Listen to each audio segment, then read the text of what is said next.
ప్రార్థన చేద్దాం. పరిశుద్ధుడ, ప్రేమ కలిగిన మా ప్రియ పరలోకమందున్న తండ్రి, మీ పరిశుద్ధమైన ఉన్నతమైన ఘనమైన నామానికి స్తోత్రాలు.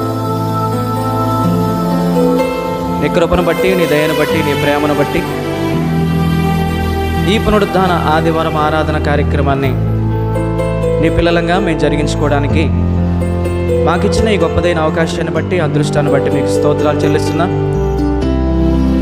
సంఘంలో ఆరాధన ఉందని తెలియగానే మీ ప్రియులుగా, మా ఆత్మీయ బిడ్డలుగా ఎంతో ఆశతో, ఆసక్తితో నీ మాటలు వినాలని నీ బిడ్డల ప్రభువా నీ పాద సన్నిధిలో కూర్చొని ఉండగా ఆశ కలిగిన ప్రాణములను తృప్తిపరిచే దేవుడు అయి ఉన్నావు ప్రభువా. అందరిని బట్టి నీకు స్తోత్రాలు.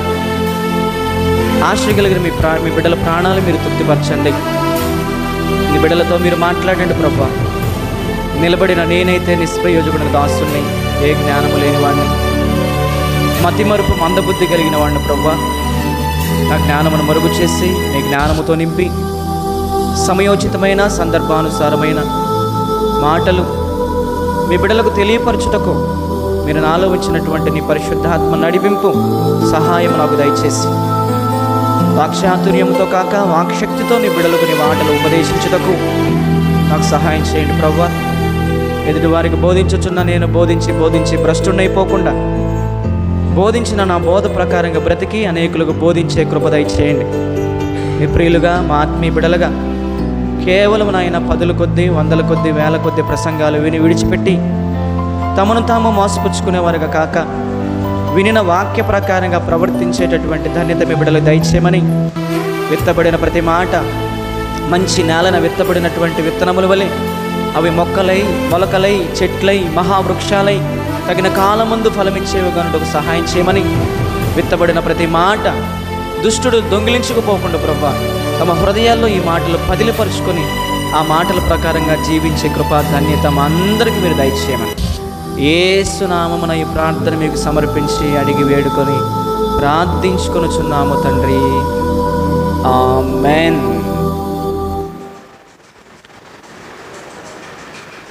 ప్రియమైన దేవుని బిడ్డలారా, ప్రతి పునరుద్ధాన ఆదివారం ఆరాధన కార్యక్రమంలో మనకు అంశాన్ని గురించి ఆలోచిస్తున్నాం. యెహోవాకు అసహ్యములైనవి 6 కలవని, 7 ఆయనకు హేయములైనవని అని ఆలోచన చేస్తూ ఉన్నాం. అందులో మొదటిగా అహంకార దృష్టి అని, కళ్ళలాడు నాలుక అని, నిరపరాధులను చంపు చేతులు అని, దుర్యోచనలు యోచించే హృదయము అని, కీడు చేయుటకు త్వరపడి పరుగులెత్తు పాదములు అని, లేని వాటిని పలుకు అబద్ధ సాక్షి అని, అన్నదమ్ములలో జగడములు పుట్టించువాడను అని ఈ మూలవాక్యాన్ని మనం చదువుకొని దీనిలో నుంచి ఒక్కొక్కటిగా ఒక్కొక్క ఆదివారం మనం వీటిని ధ్యానం చేసుకుంటూ నేర్చుకుంటూ వస్తున్నాం దేవుని సన్నిధిలో. ఒక వారం యెహోవాకు అసహ్యములైనవి, ఆయనకు హేయములైనవి ఏవి అంటే, మొదటిగా అహంకార దృష్టి యెహోవాకు హేయమైనదని మనం నేర్చుకున్నాం ఒక వారం. అదేవిధంగా 2వ వారం వచ్చేలకే కళ్ళలాడు నాలుక యెహోవాకు అసహ్యమైనది, అది ఆయనకు హేయమైనదని మరొక వారం నేర్చుకున్నాం. అదేవిధంగా మరొక వారం నిరపరాధులను చంపే చేతులు యెహోవాకు అసహ్యములైనవని, ఆయనకు హేయములైనవని ఒక వారం నేర్చుకోవడం జరిగింది. అంతేకాదు కానీ మరొక వారము దుర్యోచనలు యోచించేటటువంటి హృదయం అది ఏదైతే ఉందో అది దేవునికి హేయమైనది, అది దేవుని దృష్టికి అసహ్యమైనది అని కూడా మనం నేర్చుకున్నాం. ఏంటంటే అది దుర్యోచనలు యోచించే హృదయం, అంటే చెడ్డ ఆలోచనలు ఆలోచించేటటువంటి హృదయం. మరొక వారం వచ్చిన తర్వాత ప్రియులారా, కీడు చేయుటకు, ఎదుటివారికి కీడు చేయుటకు త్వరపడి పరుగులెత్తు పాదములు యెహోవాకు హేయములైనవని, ఆయనకు అసహ్యములైనవని, ఎవరెవరు చరిత్రలో ఏ విధముగా ఎదుటివారికి కీడు చేయుటకు త్వరపడే పరుగులెత్తినటువంటి పాదాలు కలిగి ఏ విధంగా చరిత్రలో చరిత్రహీనులుగా మిగిలిపోయారో, దేవుని దృష్టిలో అసహ్యులుగా హేయులుగా మారిపోయారో ఒక వారం మనం నేర్చుకున్నాం కదా ప్రియులారా. ఈ వారం కూడా అన్నదమ్ములలో జగడములు పుట్టించువాడును యెహోవాకు హేయమైనవాడు, యెహోవాకు అసహ్యమైనవాడు అనే అంశాన్ని గురించి ఈరోజు మనం ధ్యానం చేసుకుందాం. ప్రియులారా, యెహోవాకు అసహ్యములైనవి ఏవి? యెహోవాకు అసహ్యములైనటువంటి విషయాలలో ప్రియులారా ఈరోజు మనం 7వ దాని గురించి మనం ధ్యానం చేసుకోబోతున్నాం. ఎన్నోదమ్మా? 7వ దాని గురించి మనం ధ్యానం చేసుకోబోతున్నాం. అదేంటయ్యా అంటే అన్నదమ్ములలో జగడములు పుట్టించేవాడు. అన్నదమ్ములలో జగడములు. అన్నదమ్ములలో జగడములు అంటే అర్థం ఏంటి? జగడములు అంటే గొడవలు అని అర్థం. ఏ వ్యక్తి అయితే అన్నదమ్ముల మధ్యలో జగడములు పుట్టిస్తాడో ఆ వ్యక్తి, స్త్రీలు కావచ్చు పురుషులు కావచ్చు ఎవరైనా సరే, అన్నదమ్ములలో జగడములు పుట్టించేవారు పరలోకమందున్నటువంటి దేవాది దేవుడైన సృష్టికర్త అయినటువంటి యెహోవా దేవునికి అసహ్యమైనటువంటి వ్యక్తులు, ఆయన దృష్టికి హేయమైనటువంటి వారు. ఏమాత్రం కూడా ఆయన వారిని చూసి ఓర్వలేనటువంటి వారన్నమాట. ఓర్చుకోలేడు దేవుడు వారిని చూసి. అసలు వారి భూమి మీద ఉండకుండే మంచిది కదా అనుకొని ఆలోచన చేసేవాడు దేవుడు. ఎందుకు ఈ విషయం చెప్తున్నానంటే ప్రియమైన దేవుని బిడ్డలారా, చాలా జాగ్రత్తగా వినండి. ఈ సృష్టిలో కుటుంబాన్ని ఏర్పరిచినటువంటి వాడు దేవుడు. ప్రతి కుటుంబం వెనకాల దేవుని యొక్క హస్తము, దేవుని యొక్క ప్రణాళిక, దేవుని యొక్క సంకల్పం ఉంది. ప్రతి కుటుంబం కూడా ప్రియులారా దేవుని కుటుంబంగా ఉండాలని దేవుడు కోరుకున్నాడు. కుటుంబం అనగా భర్త, భార్య, పిల్లలు, వీరిని కలిపి కుటుంబం అంటారు. మరి ఈ కుటుంబ వ్యవస్థను ఏర్పాటు చేసింది ఎవరయ్యా భూమి మీద అంటే సాక్షాత్తు దేవుడే ఏర్పాటు చేశాడు. భూమి మీద ఉన్న ప్రతి కుటుంబం కూడా దేవుడు ఏర్పాటు చేసినటువంటి కుటుంబమే.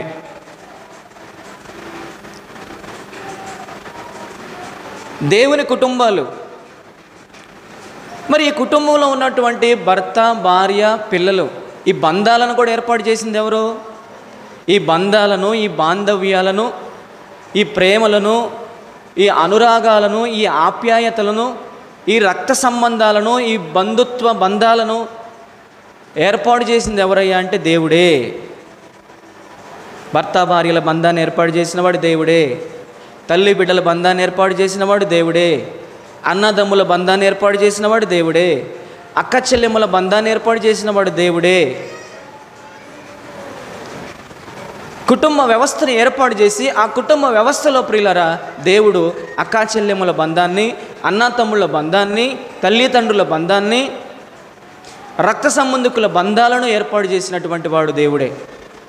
కానీ ప్రియులరా కొంతమంది దుష్టునికి అవకాశం ఇచ్చి, దుష్టుని ప్రేరేపణకు అవకాశం ఇచ్చి, దుష్టుడితో కలిసిపోయి దుష్టుని సంబంధులుగా మారిపోయి దేవుడు ఏర్పాటు చేసినటువంటి ఈ కుటుంబ వ్యవస్థ ఏదైతే ఉందో, తల్లిదండ్రుల మధ్య గొడవలు, అక్క చెల్లెమ్మల మధ్య గొడవలు, అన్న తమ్ముళ్ళ మధ్య గొడవలు పెట్టేసి ఆ కుటుంబాలలో ప్రియులరా పుల్లలంటే అగ్గి పుల్లలు పెట్టేసి ఆ కుటుంబాలు విచ్ఛిన్నమైపోవటానికి, ఆ కుటుంబాలు పతనావస్థకి వెళ్ళిపోవటానికి, ఆ కుటుంబాలు పాడైపోవడానికి తల్లి తండ్రికి పడకుండా, అన్న తమ్ములకు పడకుండా, అక్క చెల్లెమ్మలకు పడకుండా, రక్త సంబంధికులకు పడకుండా వీరేం చేస్తున్నారయ్యా అంటే దుష్టునితో కలిసిపోయి దుష్టుడికి తమ జీవితాల్లో అవకాశం ఇచ్చి దుష్టుని సంబంధులుగా మారిపోయి కుటుంబాల్లో కలతలు తీసుకొస్తూ ఉంటారు. కారణం ఏంటయ్యా అంటే వీళ్ళు ఎవరికి అవకాశం ఇచ్చారయ్యా అంటే అపవాదికి అవకాశం ఇచ్చారు. ఎవరికి అవకాశం ఇచ్చారమ్మా? అపవాదికి అవకాశం ఇచ్చారు. కాబట్టి వాడు చేయాల్సినటువంటి కార్యక్రమాలన్నీ వాడి ద్వారా చేసుకుంటాడు. కుటుంబాల్లో ఎవరైతే బలహీనులుగా ఉన్నారో, ఎవరైతే భక్తిహీనులుగా ఉన్నారో దేవుడు వారిని సాతానుడు వాడిని పట్టుకుంటాడు. పట్టుకొని వాడి ద్వారా కుటుంబాలన్నీ పాడు చేస్తూ ఉంటాడు. తల్లిదండ్రులకు సమాధానం లేకుండా, అన్నదమ్ములకు సమాధానం లేకుండా, అక్క చెల్లెమ్మలకు సమాధానం లేకుండా, చెట్టుకొకరు పుట్టకొకరు అయిపోయే విధంగా ఆ కుటుంబాలన్నీ కూడా పాడై పతనావస్థకి వెళ్ళిపోయే విధంగా, ఒకరంటే ఒకరికి పడకుండా, ఒకరి మీద ఒకరికి ప్రేమ అనురాగ ఆప్యాయతలు లేకుండా, ఎవరిని కూడా ఇళ్ళకి రానియకుండా. ఏమండి, అర్థమవుతుంది కదా మీకు? కాబట్టి నా ప్రియులారా, ఈ వ్యక్తులు, ఇలాంటి వ్యక్తులు కుటుంబాల్లో లేదా సంఘాలలో లేదా సమాజంలో ఎవరైతే ఈ విధంగా వ్యక్తికి పడకుండా, సంఘాలకు పడకుండా ఎవరైతే ఇలాగ జగడములు పుట్టిస్తారో, అన్నదమ్ముల మధ్య కావచ్చు, అక్కదమ్ముల మధ్య కావచ్చు, ఏమండి బంధుమిత్రుల మధ్య కావచ్చు, ఎవరి మధ్యలోనే సరే వారిని కలుసుకొని చక్కగా ప్రేమగా మాట్లాడుకొని, ప్రేమ అనురాగ ఆప్యాయతలు కలిగి వారు జీవించకుండా ఒకరికి దూరం చేసేసి, ఒకరికి ఎడం చేసేసి, వారిని విడగొట్టేసి విభజించేసి ఎవరైతే తమ కాలాన్ని వెళ్ళబుచ్చుతూ ఉంటారో ప్రియులారా, అలాంటి వారు పరలోకమందున్న దేవునికి అసహ్యమైనటువంటి వ్యక్తులు. గుర్తుపెట్టుకోండి. వారు ఎవరైనా సరే, వారు ఎంత గొప్పవారైనా సరే, వారికి ఎన్ని చదువులు ఉన్నా, ఎన్ని పదవులు ఉన్నా, ఎంత అధికారాలు ఉన్నా, ఎంత ధనఘనతలు ఉన్నప్పటికీ కూడా ప్రియులారా, ఎవరైతే కుటుంబాలలో అన్నాదమ్ముల మధ్య జగడములు పుట్టిస్తారో, అన్నాదమ్ముల మధ్య వేరియేషన్ వచ్చేటట్టు చేస్తారో, అన్నాదమ్ములకు ఒకరంటే ఒకరు పడకుండా, ఒకరంటే ఒకరు తన్నుకొని చచ్చిపోయే విధంగా ఎవరైతే వారిలో ప్రియులారా ఈ ప్రేరేపణలు కలిగిస్తూ ఉంటారో, చెప్తున్నాను కదా, వాళ్ళు స్త్రీలైనా దేవుని దృష్టిలో ఒకటే, వాళ్ళు పురుషులైనా దేవుని దృష్టిలో ఒకటే. అన్నాదమ్ముల మధ్యలో జగడములు పుట్టించేవాడు ఎవడైనా పరలోకములో ఉన్నటువంటి దేవునికి అసహ్యమైన వ్యక్తులు, పరలోకమందున్నటువంటి దేవునికి హేయమైనటువంటి వ్యక్తులు, పరలోకమందున్న దేవునికి వారు ఏమాత్రమో కూడా నచ్చరు. అసలు వారు పుట్టినందుకు దేవుడు చాలా బాధపడతాడు. వాస్తవం చెప్పాలంటే సంతోషించడం తర్వాత సంగతి. అలాగ దేవుడు ఏర్పాటు చేసినటువంటి కుటుంబ వ్యవస్థలో తల్లిదండ్రులకు పడకుండా, అన్నదమ్ములకు పడకుండా, అక్క చెల్లెములకు పడకుండా, ప్రేమ అనురాగ ఆప్యాయతలు లేకుండా, ఎవరిని కూడా ఇళ్లకు రానియకుండా, ఇళ్లకు దూరం చేసేసి వారు సంతోషాన్ని వారు అనుభవిస్తారు. అది పైచాచికమైన ఆనందం అంటారు. వాళ్ళు నిజంగా మేము భక్తిలోనే ఉన్నాం అనుకుంటారు. మేము ప్రార్థన చేస్తే దేవుడు వింటాడు పరలోకంలో అనుకుంటారు. మీ ప్రార్థన బెత్తె కూడా జారదు పరలోకానికి.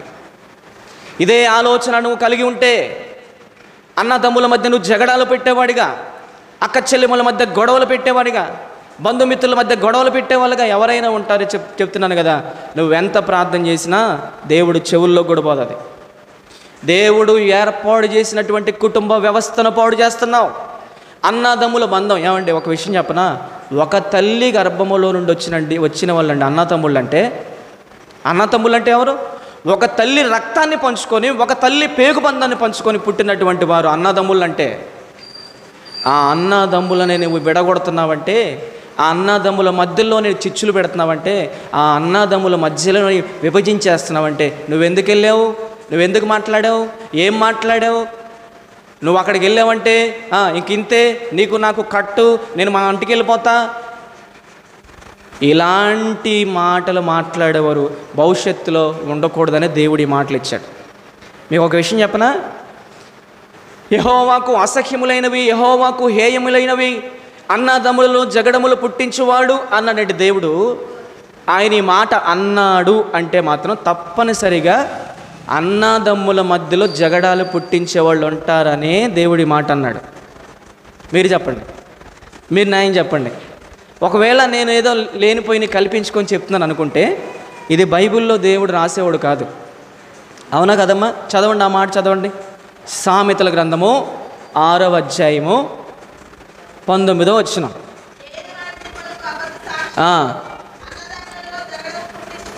నేను చెప్పే మాట ఇది బైబిల్లో ఉన్న మాట, లేని మాట, కల్పించిన మాట చెప్పను. ఏమండి? అన్నాదమ్ములలో జగడములు పుట్టించువాడును అన్నాడు. అన్నాదమ్ములలో జగడములు పుట్టించువాడును అన్నాడు. స్త్రీలైనా పురుషులైనా ఎవరైనా పర్లేదు. ఒక తల్లి రక్తాన్ని పంచుకొని, ఒక తల్లి పేగుబంధాన్ని పంచుకొని పుట్టినటువంటి అన్నాదమ్ముల మధ్యలో కావచ్చు, అక్క చెల్లెముల మధ్యలో కావచ్చు, ఏమండి తల్లిదండ్రుల మధ్యలో కావచ్చు, ఎవరైతే వారికి దూరం చేస్తారో. ఒక తల్లి ఉంది బాపట్ల ప్రాంతంలో, బిడ్డ పుట్టాడు, పెరిగాడు, పెద్దయ్యాడు, తల్లిదండ్రులు వాడిని పెంచారు, పెద్ద చేశారు. వాడికి వివాహం కూడా చేశారు, ఒక అమ్మాయిని తీసుకొచ్చి. వివాహం చేస్తే ఏం జరిగిందంటే, ఒకానొక సమయంలో వారు ఇరువురు కలిసి ఒక నూతనమైన అందమైన గృహాన్ని తమ కొరకు వాళ్ళు నిర్మించుకున్నారు. అంతవరకు బాగానే ఉంది. మరి ఆ ఇంటిలోకి వెళ్ళి ఈ భార్యాభర్తలు ఇద్దరు నివసించాలంటే వారి మధ్యలో తల్లి ఉంది కదా, ఆల్రెడీ తండ్రి చచ్చిపోయాడు అబ్బాయికి, తండ్రి ఉంది కదా, తల్లి ఉంది కదా. అప్పుడు ఆ వ్యక్తి ఏమంటుందంటే, చాలా జాగ్రత్తగా జరిగిన సంఘటన ఇది, మీ అమ్మ కానీ మనతో పాటు ఆ ఇంట్లో ఉంటే నేను వెళ్ళిపోయి మా అమ్మోళ్ళ ఇంట్లో ఉంటా, నేను కావాలా మా అమ్మ కావాలా మీ అమ్మ కావాలో తేల్చుకుంటుంది. ఇప్పుడు ఏం చేయాలి భర్త ఏం చేయాలి? జన్మనిచ్చిన తల్లిని వదులుకోవాలా, కట్టుకున్న భార్యను వదులుకోవాలా, ఏం చేయాలి అర్థం కాక ఇరుకును పడి నలిగిపోతున్నాడు. ఏం చేయాలి చెప్పండి? ఇలాంటి వారు ఉంటారని దేవుడికి తెలుసు. అందుకే చెప్పాడు, ఏమని చెప్పాడు? అన్నదమ్ములలో జగడములు పుట్టించువాడు, అక్క చెల్లెమ్మల మధ్య జగడములు పుట్టించేవాడు, తల్లిదండ్రుల మధ్య జగడములు పుట్టించేవారు, బంధువుల మధ్య జగడములు పుట్టించేవారు ఎవరైతే ఉంటారు కాబట్టి దేవుడు చెప్పాడు, వారు నాకు అసహ్యులు, వారు నాకు హేయమైనటువంటి వారు, వాళ్ళని చూసి ఏమాత్రం కూడా నేను ఇష్టపడను, వాళ్ళంటే నాకు నచ్చదు. అమలారా అయిలారా, నా దేవుని ప్రజలారా, నా దేవుని బిడ్డలారా, మిమ్మల్ని ప్రేమించి మాటలు చెప్తున్నాను, కానీ నాకు ఎవరి మీద ఎటువంటి ద్వేషం కానీ, ఎవరి మీద ఎటువంటి పగలు కానీ, ప్రతీకారాలు, కక్షలు కానీ నాకేం ఉండవు. మిమ్మల్ని అందరినీ స్వచ్ఛమైన, నిర్మలమైన, కల్తీ లేని పాల వంటి దేవుని వాక్యాన్ని మీకు బోధించి దేవునికి, పరలోకానికి మిమ్మల్ని సమీపస్తులుగా చేయాలని, మీలో ఉన్నటువంటి లోపాలను దేవుని వాక్యపు వెలుగులో సరిచూసి పవిత్రులుగా, పరిశుద్ధులుగా, నిర్దోషులుగా, నిష్కల్మషులుగా ఉండి ఆయన ఎదుట మిమ్మల్ని నిలబెట్టాలని నేను ఈ మాటలు మీకు చెప్తున్నాను. కానీ నాకెవరి మీద ఎటువంటి ద్వేషం ఉండదు, నాకెవరి మీద ఎటువంటి పగ ఉండదు. ఒకవేళ ఉందనుకుంటే నేనేం చేయలేను. మిమ్మల్ని ప్రేమించి చెప్పేటటువంటి మాటలు ఇవన్నీ కూడా. మిమ్మల్ని ప్రేమిస్తున్నాను కాబట్టి ఎన్ని కష్టాలు వచ్చినా మీ మధ్యలో సేవ చేస్తున్నాను. కాబట్టి నా ప్రియమైన దేవుని బిడ్డలారా, యెహోవాకు అసఖ్యములైన 6 కలవు, 7 ఆయనకు హేయములు. వాటిలో ఈరోజు మనం ధ్యానం చేసుకుంటున్న మాట, అన్నాదమ్ముల మధ్యలో జగడములు పుట్టించేవారు. ఏమండి? అన్నాదమ్ముల మధ్యలో జగడములు పుట్టించేవారు ఎవరైనా సరే వారు దేవునికి హేయమైన వారు. ఒకవేళ నేను పాట పాడుతున్నాను కదా, నేను ప్రార్థన చేస్తున్నాను కదా, నేను వాక్యం చదువుతున్నాను కదా, దివారాత్రములు దేవుని ధర్మశాస్త్రాన్ని ధ్యానిస్తున్నాను కదా, దేవుని మహాజ్ఞానాన్ని నేను నేర్చుకుంటున్నాను కదా, లేదు దేవుని యొక్క దివ్యమైన సంగతులు అనేకులకు నేను బోధిస్తున్నాను కదా అనుకుంటున్నావేమో.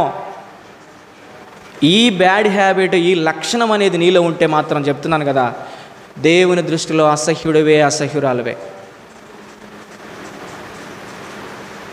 మనం అనుకుంటున్నాం మనం భక్తులమని, మనం అనుకుంటున్నాం మనం ప్రార్థన చేస్తే దేవుడు వింటాడని, మన పాట పాడితే దేవుడు పులకరించిపోతాడని, మనం వాక్యం చేస్తే చెప్తే దేవుడు ఆనందపడతాడని. కానీ ఈ లక్షణాన్ని పెట్టుకొని మనం ఎంతవరకు ఎన్ని పాటలు పాడినా కూడా అవి దేవుడు వినే అవకాశం లేదు.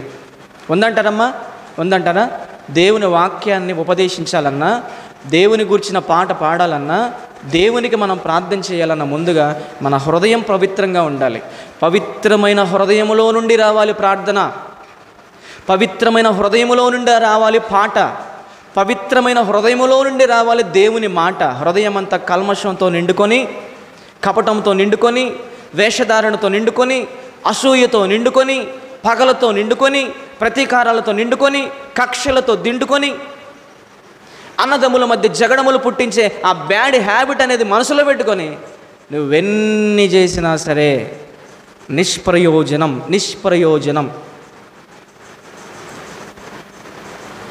ప్రియమైన దేవుడి బిడ్డలారా, నా ప్రియ దేవుని ప్రజలారా, ప్రియ దేవుని సంగమా, ఈరోజు సమాజంలో అన్నదమ్ముల మధ్యలో జగడములు పెట్టి వారిని విడగొట్టి చాలామంది పైచాచికమైనటువంటి ఆనందాన్ని పొందుతున్నారు. కానీ దేవుడు ఆనందపడ్డాడు వారిని బట్టి, దేవుడు దుఃఖపడతాడు వారిని బట్టి. ఏమండి? అందరూ ఒక పెద్ద కుటుంబంగా ఉండేవాళ్ళు. ఒకప్పుడు ఒక 20-25 years బ్యాక్ నాకు అవగాహన ఉంది. పెద్ద కుటుంబంగా కలిసి ఉండేవాళ్ళు. ఎలా ఉండేవాళ్ళు అంటే పెద్ద కుటుంబంగా కలిసి ఉండేవాళ్ళు. అన్నదమ్ముళ్ళు 3-4 ఉన్నా, వారికి వివాహాలైనా, వారికి బిడ్డలు పుట్టినా, తల్లిగా తండ్రిగా కొడుకులు కోడండ్రు మనవ సంతానం అందరూ కూడా ఒక పెద్ద కుటుంబంగా ఉండి కలిసేవాళ్ళు. ఒకే కుండలో వండుకొని తినేవాళ్ళు. ఒకే కుండలో వండుకొని తినేవాళ్ళు. వాళ్ళు చేసుకున్నటువంటి కష్టార్జితం అంతా తీసుకొని వాళ్ళ అమ్మా నాన్నకి తీసుకొచ్చి ఇచ్చేవాళ్ళు. కోడళ్ళ మధ్యలో సమస్యలు ఉండేవి కాదు, కుమారుల మధ్యలో సమస్యలు ఉండేవి కాదు, తల్లిదండ్రుల మధ్యలో సమస్యలు ఉండేవి కాదు, అత్తమామయ్యల మధ్యలో సమస్యలు ఉండేవి కాదు, కొడుకుల మధ్యలో సమస్యలు ఉండేవి కాదు, ఏముండేవి కాదు. అందరూ ఏక మనసు, ఏకభావం, ఏక తాత్పర్యం కలిగి అత్తమామలు తల్లిదండ్రులుగా చూసుకుంటూ, భర్తని దేవుడిగా భావిస్తూ, పతియే ప్రత్యక్ష దైవం అన్నట్లుగా అందరూ అలా కలిసి పెద్ద పెద్ద కుటుంబాలు అన్నీ కలిసి ఉండేవి. చాలామందిని మీరు చూడండి, ఏంటమ్మా మీరు ఇప్పుడు దాకా విడిపోలేదా, మీరు ఇప్పుడు దాకా కుటుంబాలు వేరుపడలేదా అనుకుంటాం మనం చూసి. నేను చాలామంది కుటుంబాలు చూశాను, 3 కొడుకులు, 3 కోడళ్ళు, మనవళ్ళు, తల్లి తండ్రి అందరూ కలిసే ఉంటున్నారు చూడండి. అలా కలిసి ఉండాలంటే నిజంగా ఎంత ప్రేమ ఉండాలి ప్రియులారా. అలా కలిసి ఒకే కుటుంబంగా సంతోషంగా ఆనందంగా ఉండాలంటే ఎంత ప్రేమ ఉంటేనో అలా ఉంటారు. ఈరోజు చూడండి, ఈరోజు పెళ్ళవుతుంది, వారం కాగానే ఏమైపోతుంది, ఎవరి కుటుంబాలు వాళ్ళు అయిపోతున్నాయి. వినాలి జాగ్రత్తగా. వారం అవుతుంది పెళ్ళి, లేదా నెల అవుతుంది పెళ్ళి, నెల కాగానే ఏమైపోతుంది, ఎవరి కుటుంబాలు వాళ్ళవి.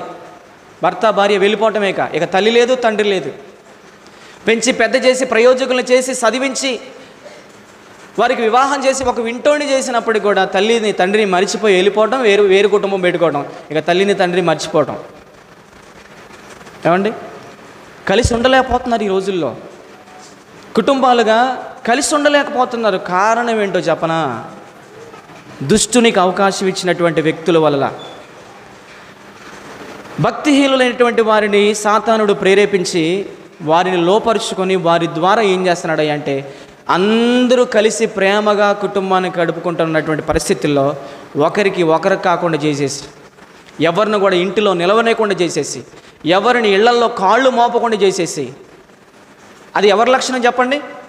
అన్నదమ్ముల మధ్య గొడవలు పెట్టే ఆ లక్షణం, అన్నదమ్ముల మధ్య గొడవలు పెట్టే ఆ లక్షణం ఎవరిది అంటే అది సాతానుగాడి లక్షణం. అది అమలారా, దేవుని బిడ్డలారా, ఎవరి లక్షణం అమ్మ అది?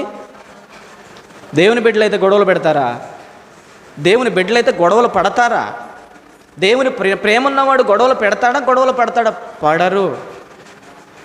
దేవుని సంబంధులైనటువంటి వారు ప్రియులారా విడిగా ఉన్న వారిని కూడా సమాధానపరుస్తారు తప్పితే సమాధానపరిచిన వారిని విడగొట్టరు. మీకు అర్థమవుతుందా? అర్థమవుతుందన్న వాళ్ళు దేవునికి స్తోత్రం చెల్లించిన ఒకసారి. దేవునికి స్తోత్రం కలుగును గాక. అన్నదమ్ములలో జగడములు పుట్టించువారు దేవునికి అసహ్యములైనటువంటి వ్యక్తులు. కుటుంబాలుగా ఈరోజు కలిసి ఉండలేకపోతున్నారు. కారణం ఏంటయ్యా అంటే ఎవరో ఒకళ్ళ ద్వారా ఆ కుటుంబాలు పతనం అయిపోతున్నాయి.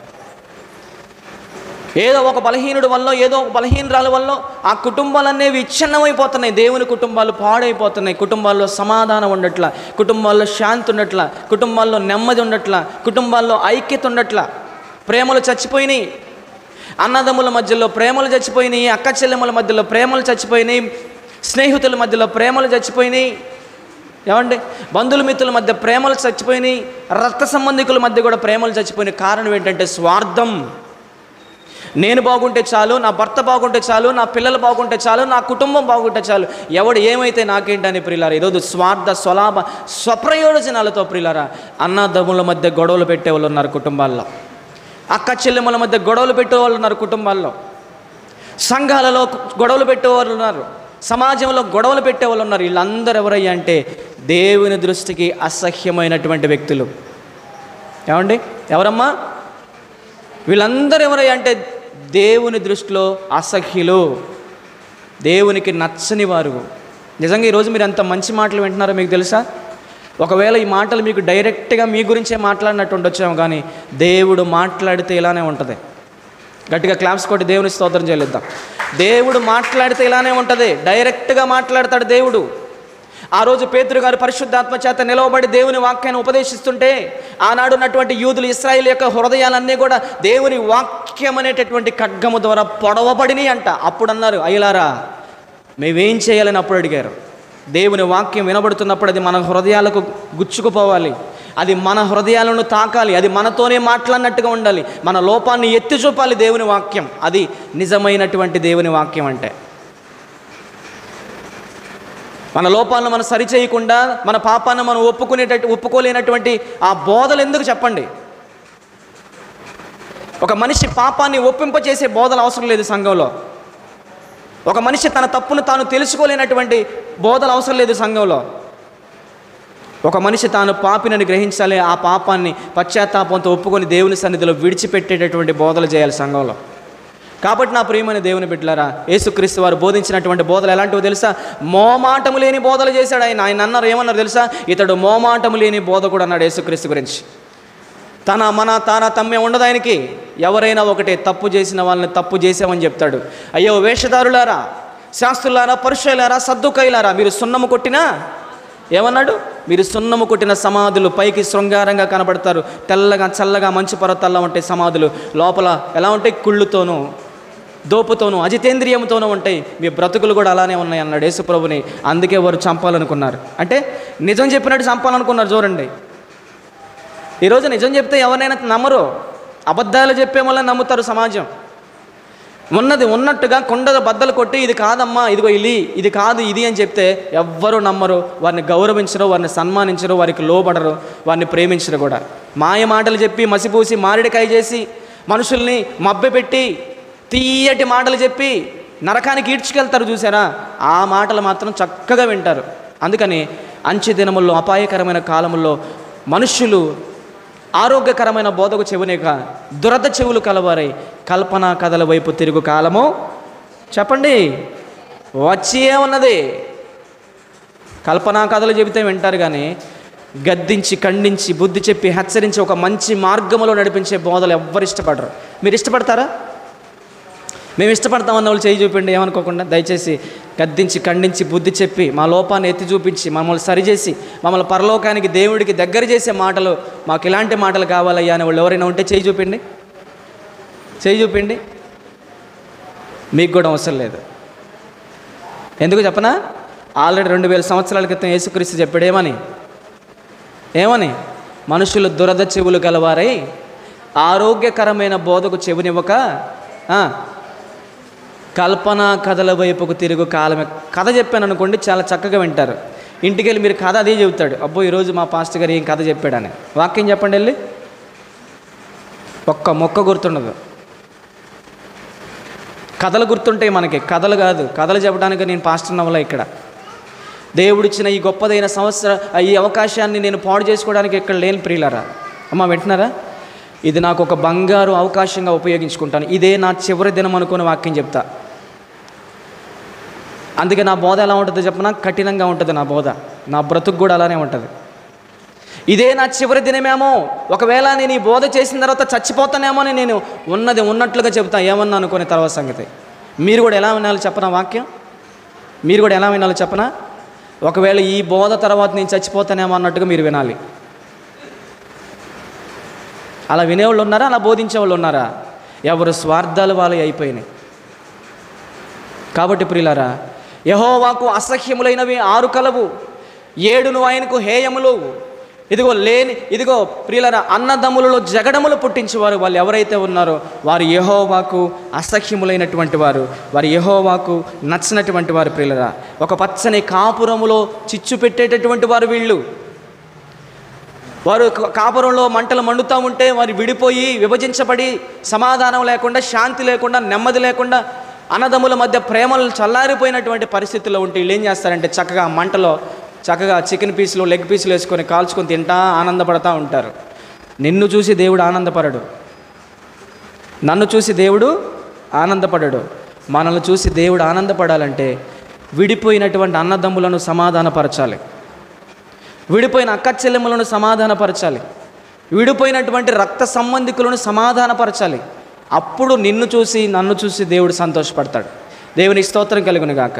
ఒకసారి గట్టిగా 2 చేతులు పైకి లేపి దేవునికి స్తోత్రం చెల్లిద్దాం. దేవునికి స్తోత్రం కలుగును గాక. అన్నదమ్ముల మధ్యలో జగడములు పుట్టించేవారు యెహోవాకు అసహ్యములైనవి. ఇంతకీ అన్నదమ్ముల మధ్యలో జగడములు పుట్టించే వారి యొక్క క్యారెక్టర్ ఎలా ఉంటుందో చెప్తా, చాలా జాగ్రత్తగా ఉండండి. సామెతల గ్రంథం 26వ అధ్యాయం 20వ వచనం. సామెతల గ్రంథం 26వ అధ్యాయం 20వ వచనం ఒకసారి చదివి సహాయం చేయండి. కట్టెలు లేని ఎడల అగ్ని ఆరిపోవును, కొండెగాడు లేని ఎడల జగడములు చల్లారును అన్నాడు. అమ్మా, ఇది బైబిల్లో ఉన్న వాక్యమేనా? బైబిల్లో లేని వాక్యాలంటూ చెప్పను మీకు. ఒకవేళ నేను బైబిల్లో లేని వాక్యాలు చెప్తున్నానని మీకు అనిపిస్తే మీరు ఎవరైనా నన్ను నిలబెట్టి ప్రశ్నించవచ్చు. అన్నదమ్ముల మధ్యలో జగడములు పుట్టించే వాళ్ళు ఎవరో, వాళ్ళ క్యారెక్టర్, వాళ్ళ లక్షణం ఎలా ఉంటుందంటే చెప్తున్నాను ఇక్కడ. కట్టెలు లేని ఎడల అగ్ని ఆరిపోవును, కొండెగాడు లేని ఎడల జగడములు చల్లాడును అన్నాడు. ఇప్పుడు ఒక పొయ్యిలో 10 కట్టెలు పెట్టి మనం మంట పెట్టామనుకోండి, 10 కట్టెలు ఉన్నంతసేపు ఆ మంట పగ మండుతూ ఉంటుంది. ఒక్కొక్క కట్ట పొయ్యిలో నుంచి బయటికి తీసేసామనుకోండి, ఇంకా మంట ఎక్కడ ఉంటుంది? అవునా? ఇది మీకు అర్థమైతే కొండెగాడు లేని ఎడల జగడములు చల్లారును అన్నాడు. అంటే కొండెగాడు ఏం చేస్తాడయ్యా అంటే అన్నదమ్ముల మధ్యలో జగడములు పెడతాడు. కొండెగాడు ఏం చేస్తాడు? అన్నదమ్ముల మధ్యలో జగడములు పెడతాడు, పుల్లలు వేస్తూ ఉంటాడు అనమాట. ఎందుకు వెళ్ళే వాళ్ళ ఇంటికి? ఏం మాట్లాడే వాళ్ళతో? ఏం చెప్పారు నీతో? మాకు చెప్పు, ఇప్పుడు నాకు తెలియాలి. నువ్వు వెళ్ళామంటే మామూలుగా ఉండదు, కథ వేరుగా ఉంటుంది. ఒక తల్లి గర్భంలో పుట్టినటువంటి వాళ్ళు కాదా? ఒక తల్లి రక్తాన్ని పంచుకొని పుట్టిన వాళ్ళు కాదా? ఒక తల్లి పేగుబంధాన్ని పుట్టుకొని వచ్చినటువంటి వారు కాదా? దేవుడు వారికి జన్మనివ్వలేదా? దేవుడు వారికి తండ్రి కాదా? నిప్పులు లేని ఎడల మంట ఆరిపోవును, అగ్ని ఆరిపోవును, కొండెగాడు లేని ఎడల జగడములు చల్లారుతాయి. అన్నదమ్ముల మధ్యలో జగడములు పెట్టేవారు, అన్నదమ్ముల మధ్యలో గొడవలు పెట్టేవాళ్ళు ఎవరయ్యా అంటే కొండెగాడైన వాడు గొడవలు పెడతాడంట. ఇంత కొండెగాడు అంటే ఎవరో?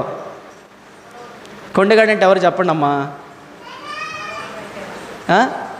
చెప్పండి. మీకు తెలియని విషయాలు నేను చెప్పేది. కొండెగాడు అంటే ఎవరు?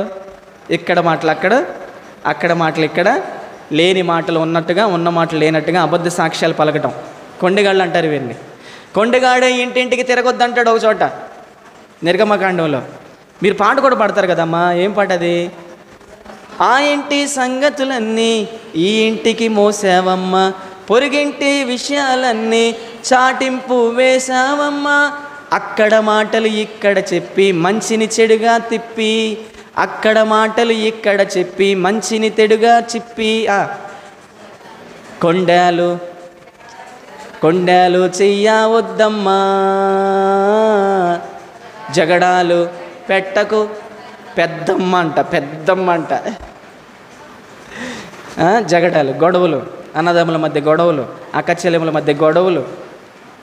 కొండెగాడు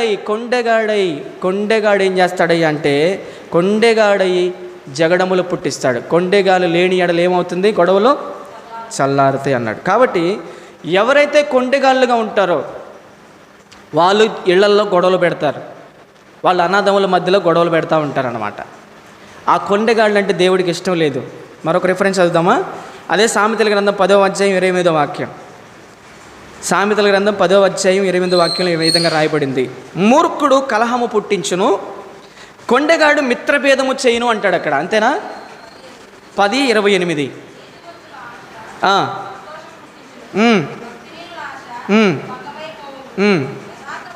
10:28 16:28 చదవండి. 16:28 చదవండి త్వరగా. ప్రతి వచనం మీరు చూడాలి. నేను అదే విధంగా చెప్తున్నానా లేదా కల్పించి ఏదన్నా వక్రీకరించి చెప్తున్నానా మీరు చూసుకోవాలమ్మా. మూర్ఖుడు కలహము పుట్టిస్తాడంట, కొండెగాడు మిత్రభేదం చేస్తాడంట. అమ్మ ఒక్క విషయం గుర్తుపెట్టేయండి, ఇక్కడ ఎవరైతే మూర్ఖ స్వభావం కలిగి ఉంటారో, ఎవరైతే మూర్ఖులుగా ఉంటారో వారు మాత్రమే అన్నదమ్ముల మధ్య వేరియేషన్స్, అన్నదమ్ముల మధ్య గొడవలు, అన్నదమ్ములను కలవనీయకుండా ప్రేమగా ఉండకుండా చేసేవాళ్ళు ఎవరయ్యా అంటే మూర్ఖులు. రాసుకోండి పెన్నుతో. ఎవరైతే మూర్ఖ స్వభావం కలిగి ఉంటారో, స్త్రీలు కానీ పురుషులు కానీ ఎవరైనా సరే, మూర్ఖులు ఏం చేస్తారయ్యా అంటే కలహమును పుట్టిస్తారు. మూర్ఖ స్వభావం కలిగినవాడు, మంచేదో చెడేదో తెలియదు వారికి, మూర్ఖులు అన్నమాట. ఏంద్ర వీడు ఇంత మూర్ఖుడు అంటారు. అప్పుడప్పుడు మనం అంటాం, ఈడేంద్ర ఇంత మూర్ఖంగా ప్రవర్తిస్తున్నాడు అంటాం కదా. మూర్ఖులైన వాళ్ళు ఏం చేస్తారయ్యా అంటే అన్నదమ్ముల మధ్యలో గొడవలు పెడతారు, అన్నదమ్ముల మధ్యలో జగడములు పుట్టిస్తారన్నమాట. మూర్ఖులు కలహమును పుట్టించును, కొండెగాడు మిత్రభేదము చేయనంటాడు. కొండెగాడు అంటే లేని మాటలు ఉన్నట్టుగా, ఉన్న మాటలు లేనట్టుగా చెప్పేసి ఇద్దరు వ్యక్తుల మధ్య ఏం చేస్తాడు? భేదాలు పుట్టిస్తాడు. ఒకడంటే ఒకడు పడకుండా చేస్తాడంట కొండెగాడు. భేదములు చేయను అన్నాడు. ప్రియులారా, అన్నదమ్ములలో జగడములు పుట్టించేవారు ఎవరు అనంటే ఇక్కడ ఈ క్యారెక్టర్ కలిగిన వాళ్ళు. ఏ క్యారెక్టర్ అయ్యా అంటే మూర్ఖ స్వభావం కలిగిన వారు అన్నదమ్ముల మధ్య జగడాలు పుట్టించేవాళ్ళు. ఈ మూర్ఖ స్వభావం కలిగి అన్నదమ్ముల మధ్య జగడాలు పుట్టించి, అక్క చెల్లెముల మధ్య గొడవలు పుట్టించి, బంధుమిత్రుల మధ్య, రక్త సంబంధికుల మధ్య గొడవలు పుట్టించేటటువంటి ఈ వ్యక్తులు చూసి మరి దేవుడు ఏమైనా సంతోషపడతాడా? దేవుడు ఏమైనా ఆనందపడతాడా?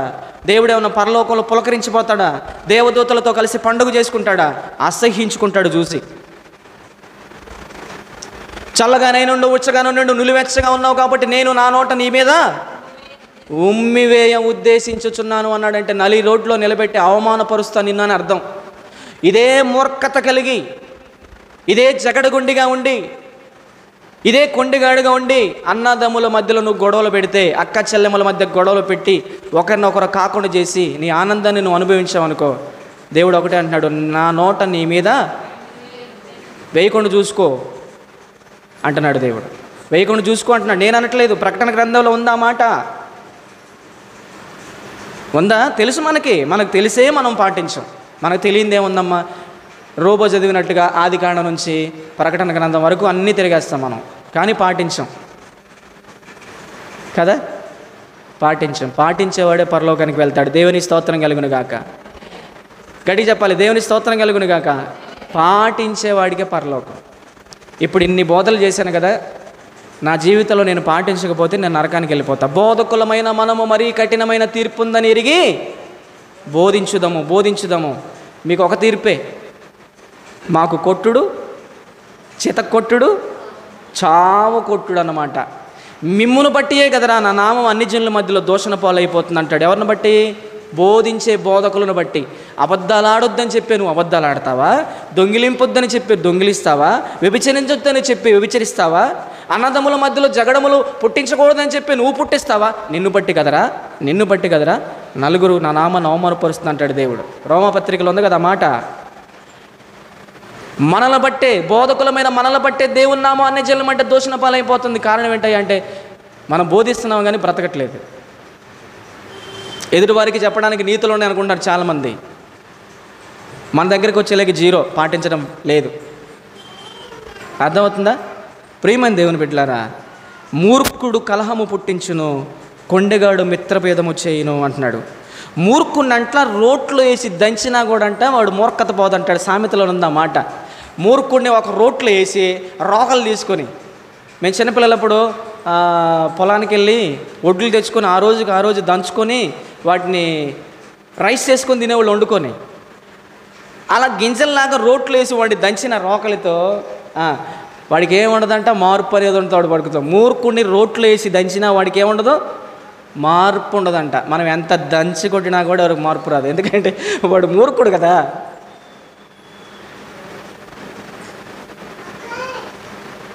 ఏమండి?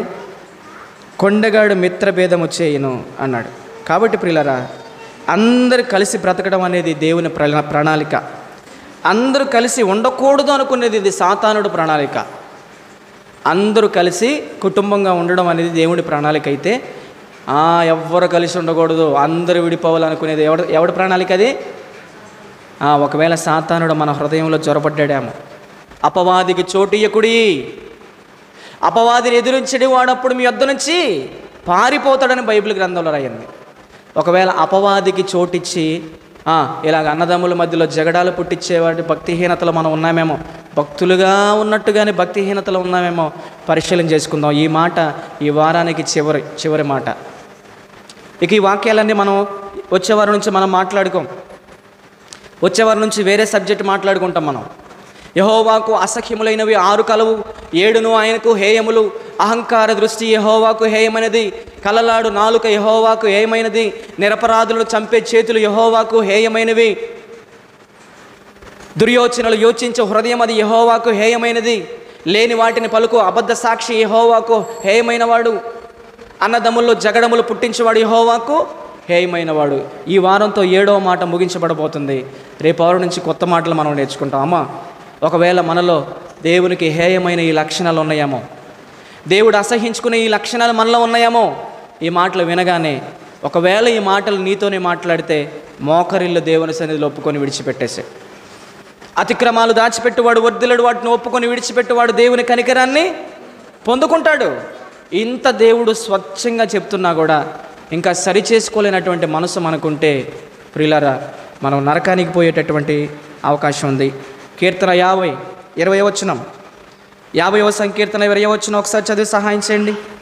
నీవు కూర్చుండి నీ సహోదరుని మీద కొండెములు చెప్పుచున్నావు, నీ తల్లి కుమారుని మీద అపనిందలు మోపుచున్నావు. నేను ఒక్క విషయం చెప్తున్నాను, ఈ విషయం చాలా జాగ్రత్త గుర్తుపెట్టుకోండి, ముగించిపోతున్నాను. ఒక్క విషయం గుర్తుపెట్టుకోండి. రేపు ఇది నువ్వు చేసావు కదా, రేపు నీకు అదే చేయబడుతుంది. ఈరోజు నువ్వు ఒక తల్లి గర్భముల నుంచి పుట్టినటువంటి అన్నదమ్ముల మధ్యలో జగడాలు పెట్టించి వాళ్ళకి సంతోషం లేకుండా, సమాధానం లేకుండా, ఐక్యత లేకుండా వాళ్ళ కంట కన్నీరు రప్పిస్తూ పైచాచికమైన ఆనందాన్ని పొందుకుంటున్నావు కదా. అక్కలను కాకుండా, అన్నలను కాకుండా, తల్లిదండ్రులను కాకుండా దూరం చేసి ఆనందపడుతున్నావు కదా. రేపటి రోజున నీకు అదే జరుగుద్ది. నువ్వు కొలిసిన కొలతే నీకు కొలవబడుతుంది. నీ విత్తినదే నువ్వు కోసుకుంటావు, నువ్వు చేసిందే నీ నెత్తి మీదకి వచ్చిద్ది. ఈరోజు అనుకుంటున్నావు, సంతోషపడుతున్నావు, రేపటి రోజున అది నీ మీదకి వచ్చినప్పుడు, నువ్వు ఏడుస్తున్నప్పుడు తెలిసిద్ది, అయ్యో ఒకప్పుడు నేను తప్పు చేశానని బాధపడతావు. ఒకప్పుడు అన్నదమ్ముల మధ్యలో గొడవలు పెట్టాను, ఒకప్పుడు అక్క చెల్లెముల మధ్యలో గొడవలు పెట్టాను, ఎవరు కాకుండా సమాధానం లేకుండా చేశాను, అదే తగిలింది నాకు అనుకుంటాను. అప్పుడు ఏడుస్తావు. ఏడ్చినా కూడా సంతోషించాడు దేవుడు. మనం చేసిందే మన నెత్తి మీదకి వచ్చింది. ఈరోజు మనం ఎదుటివారు మేలు కోరుకుంటే ఆ మేలు మనకి, మన కుటుంబాలకి కలుగుతుంది. ఎదుటివారి కీడు మనం కోరుకున్నాం, అదే కీడు మనకు వచ్చింది. మనం చేసిందే మనం అనుభవించాలి. మనం విత్తిన పంటే మనం కోయాలి. ఏదో ఎవరికో చెప్తున్నాను అనుకోబాకండి. పబ్లిక్లో లైవ్లో వింటున్నారు, ఫేస్బుక్లో లైవ్ వెళ్తుంది, యూట్యూబ్లో లైవ్ వెళ్తుంది, పబ్లిక్ మొత్తం వింటున్నారు. ఇంతమంది మీరు వింటున్నారు. నేను ఎవరినో టార్గెట్ చేసి, ఎవరినో ఉద్దేశించి చెప్తున్నాను అనుకుంటున్నారేమో. దేవుడు మాట్లాడుతున్నాడు, సరి చేసుకుందాం. యెహోవాకు అసహ్యములైనవి 6 కలవు, 7 ఆయనకి హేయములు. అన్నదమ్ముల మధ్యలో జగడములు పుట్టించే వాళ్ళు ఎంతటి వారైనా సరే వారు దేవునికి అసహ్యకారులు. దేవుడు వారిని బట్టి ఆనందపడే అవకాశం అంటూ ఏమీ లేదు. కాబట్టి ఇలాంటి వాళ్ళు అన్నదమ్ముల మధ్యలో జగడములు పుట్టించే వాడిలో అసలు ఈ సమాజంలో దేవుడు ఉండకూడదని కోరుకుంటున్నాడు ఆయన. దేవుడు బాధపడుతున్నాడు, వాళ్ళని చూసి దుఃఖపడుతున్నాడు. కానీ అది వాళ్ళకి అర్థం కావట్లేదు. ఎవరు చెప్తారు ఇలాంటి మాటలు? సంఘంలోకి వెళ్తున్నప్పుడు ఇలాంటి మాటలు, పెద్ద పెద్ద సంఘాలు, వేల మంది ఆరాధించే సంఘాలు ఉన్నాయి. ఇలాంటి మాటలు దొరుకుతున్నాయా అంటే అక్కడంతా రంగులు, అక్కడంతా పొగలు పెడుతున్నారు, అక్కడంతా డీజే సిస్టమ్, అక్కడంతా ఏంటి కలర్ లైట్లు, అక్కడంతా లేదు తీన్మార్ డ్యాన్సులు. మీరు చూసారో లేదో? అక్కడ ఏం లేదు, నుంచోబెట్టి ఆరాధన చేయించేసి కాసేపు ఒళ్ళు పులకరింపు చేసేసి, దేవుడు మీకు అది ఇస్తాడు, ఇది ఇస్తాడు, అది చేస్తాడు, ఇది చేస్తాడు, అది పోయింది, ఇది పోయింది, అది వచ్చింది, ఇది వచ్చింది అని చెప్పేసి కథ కంచికి మనం ఇంటికని పంపించేస్తున్నారు. ఒక పాపి తన పాపాన్ని విడిచిపెట్టేటటువంటి బోధలు ఎక్కడున్నాయి? తన దుష్టుడు తన దుష్టత్వాన్ని విడిచి నీతిమంతుడిగా మార్చేటటువంటి బోధలు ఎక్కడున్నాయి? నాయనా, ఇదిగో ఇలాంటి తప్పులు చేయకూడదు, నువ్వు నరకానికి పోతావు, ఇలా మాట్లాడకూడదు, ఇలా చూయకూడదు, ఇలా చేయకూడదు, పొరుగువాడిని ఆశించకూడదు, అన్యాయంగా బ్రతకూడదు, దొంగిలింపకూడదు, మోసం చేయకూడదు. ఇలాంటి ప్రసంగాలు ఎక్కడున్నాయి? ఇవద్దు మనుషులకి. ముగించుకుందాం. ఇవద్దు మనుషులకి. తీయట మాటలు కావాలి, కల్పనా కథలు కావాలి. ఒకవేళ మీరే అలా వెళ్తున్నారనుకోండి, నేను చెప్తున్నాను కదా, భవిష్యత్తులో మీరు చాలా నష్టపోతారు. ఆ కళ్ళ డీజే సిస్టమ్స్కి అలవాటు పడిపోతున్నారు. ఒక చర్చిలో నేను చూసాను, నా ఫోన్కి వీడియో వస్తే ఆడపిల్లలందరూ రౌండ్ అప్ అయిపోయి అవనస్తుల మీటింగ్లో అందరూ ఇలా డ్యాన్స్ చేస్తున్నారు రౌండ్గా ఉండి. అది ఆరాధనేనా? అది అల్లరా ఆరాధన? అల్లరితో కూడిన ఆరాధన దేవుడు స్వీకరిస్తాడా? డ్యాన్సులు వేస్తారా? పరిశుద్ధ సంఘములు డ్యాన్సులు వేస్తారా? పరిశుద్ధ సంఘములు అల్లరిగా గోల చేస్తారా? పరిశుద్ధుల సంఘములు డీజేలు పెట్టి అరుస్తారా?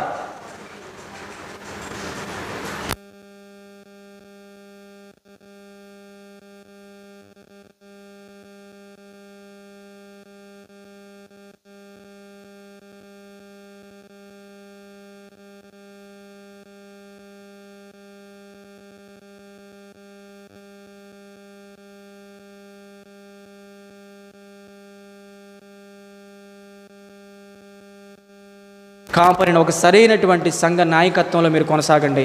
ఒక సరైనటువంటి సత్య బోధలో మీరుండండి. నానా విధములైన అన్య బోధల వైపుకు త్రిప్పబడబాకండి, దుర్బోధల వైపుకు త్రిప్పబడబాకండి.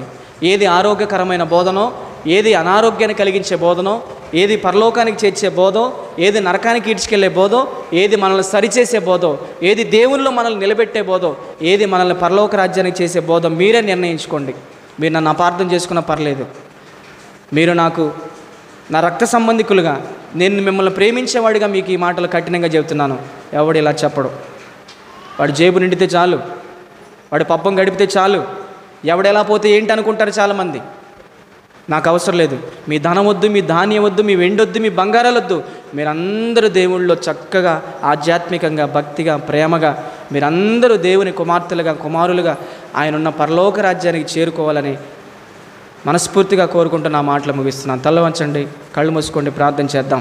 దయచేసి ఈ మాటలు నీ హృదయానికి తాకితే, ఒకవేళ దేవుడు నీతోనే మాట్లాడాలనుకుంటే, ఒకవేళ నిన్ను విమర్శించాడనుకున్నా పర్లా, దేవుడు ఇది నీ హృదయానికి తాకితే మోకరించి, ప్రభువా నా జీవితంలో తెలిసి కానీ తెలియక కానీ అన్నదమ్ముల మధ్యలో జగడాలు పుట్టించేవాడిగా ఉన్నానయ్యా.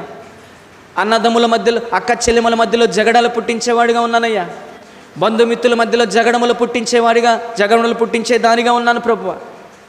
నా తండ్రి, దయచేసి నా ఈ అపరాధాన్ని క్షమించు ప్రభువా. నాకు తెలియక అపవాది ప్రేరణకు అవకాశం ఇచ్చి, ఇదిగో ఒకరిని ఒకరికి కాకుండా, ఒకరి మధ్యలో ఒకరికి సమాధానం లేకుండా, ఒకరికంటే ఒకరికి పడకుండా, ఇదిగో నేనేదో ఆనందపడ్డానే తప్పితే, నాయనా నిజమే నాయనా, నీకు అసహ్యమైనటువంటి కార్యమని, నీకు హేయమైనటువంటి కార్యమని, ఇదిగో నిష్ప్రయోజకుడు నీ దాసుని నిలవబెట్టుకొని ఈరోజు నాతో మాట్లాడావు ప్రభువా. నీకు వందనాలు, స్తోత్రాలు ప్రభువా అని నీ హృదయం తెరుచుకొని హృదయపూర్వకంగా దేవుని క్షమాపణ కోరుకోగలిగితే, దేవుడు నిన్ను క్షమించుటకు సిద్ధ మనసు కలిగి ఉన్నాడు. ప్రియులారా, ఒకసారి నోరు తెరిచి, ఒకవేళ నీ వలన ఏ కుటుంబంలో అయినా అసమాధానం కలిగిందేమో, నీ వలన ఏ భార్య భర్తలైనా సరే అసమాధానంగా ఉన్నారేమో, నీ వలన ఎవరైనా సరే అన్నదమ్ములు ఏమన్నా గొడవలు పడ్డారేమో, చెప్పకూడనటువంటి మాటలు చెప్పి, మాట్లాడకూడనటువంటి మాటలు మాట్లాడి, వారి మధ్యలో సమాధానం లేకుండా, సంతోషం లేకుండా, ఒకవేళ వారికి దుఃఖానికి కారకురాలు అయిపోయావేమో, దేవుడు డైరెక్ట్గా నీతోనే మాట్లాడుతున్నాడు. దయచేసి ప్రభువా నన్ను క్షమించయ్యా. అన్నదమ్ముల మధ్య జగడములు పుట్టించేవాడిగా ఉన్నానయ్యా, అన్నదమ్ముల మధ్యలో గొడవలు పెట్టేదానిగా ఉన్నాను ప్రభువా అని నువ్వు ఒప్పుకోగలిగితే నీ తప్పును దేవుడు క్షమిస్తాడు. మనందరి తప్పులు క్షమించుటకు దేవుడు సిద్ధ మనసు కలిగి ఉన్నాడు. వీలారా, దయచేసి మన దేవుని క్షమించమని అడుగుదాం. మనం ఇతరుల తప్పులు క్షమించినప్పుడు దేవుడు మన తప్పులను క్షమిస్తాడు. మనం ఇతరుల తప్పులు నిలవనిచ్చినప్పుడు మన తప్పులను దేవుడు క్షమించడు. మనం ఇతరుల తప్పులు క్షమించకుండా, ఏమండి, మనల్ని దేవుడు క్షమించాలంటే అది జరగని పని. దయచేసి దేవా నన్ను క్షమించయ్యా. ఈ వాక్యం నీకు అర్థమైతే, ఈ వాక్యం నీ హృదయాన్ని పొడిచినట్లయితే, నీ హృదయాన్ని తాకినట్లయితే, నీతోనే మాట్లాడినట్టయితే నువ్వే మోకరించు, నువ్వే దేవుని క్షమించమని అడుగు. నీలో ఈ లోపం ఉంటే నాయన నన్ను క్షమించని అడుగు. ఈ లోపం లేకపోతే దేవా నీకు స్తోత్రమయ్యా, ఇంకెప్పుడు నాకు ఈ లోపం ఉండకుండా చేయనయ్యా నన్ను ప్రార్థన చేసుకోండి. నా కోసమే చెప్పాడు, నన్ను విమర్శించాడు అని ఎవ్వరు కూడా ఆలోచించడానికి వీలేదు. నా ప్రియమైన సంగమా, దేవుని బిడ్డలారా, మహాపరిశుద్ధుల ప్రేమ కలిగిన మా తండ్రి, మీ పరిశుద్ధమైన నామానికి స్తోత్రాలు. తండ్రి, నీ దృష్టికి అసహ్యములైనవి, హేయములైనవి 7 కలవు. ఆ 7టిని కూడా ఒక్కొక్క వారం ప్రభు మేము ధ్యానించుకుంటూ వస్తున్నాం. ప్రభు, అహంకార దృష్టి నీకు హేయమైనదని, కలలాడు నాలుక నీకు హేయమైనదని, నిరపరాధులను చంపు చేతులు నీకు హేయములని, దుర్యోచనలు యోచించే హృదయము నీకు అసహ్యమైనదని, నా ప్రభువా కీడు చేయుటకు త్వరపడి పరుగులెత్తే పాదములు నీకు అసహ్యములైనవి, లేని వాటిని పలుకు అబద్ధ సాక్షి నీకు హేయమైన వాడని. ఇదిగో నాయన, 7వ మాటగా ఈరోజు అన్నాదముల మధ్యలో జగడములు పుట్టించేవారు ఉంటారని, అలాంటి వారు నీకు హేయులైనని వారిని నీ వాక్యంలో రాయించావు.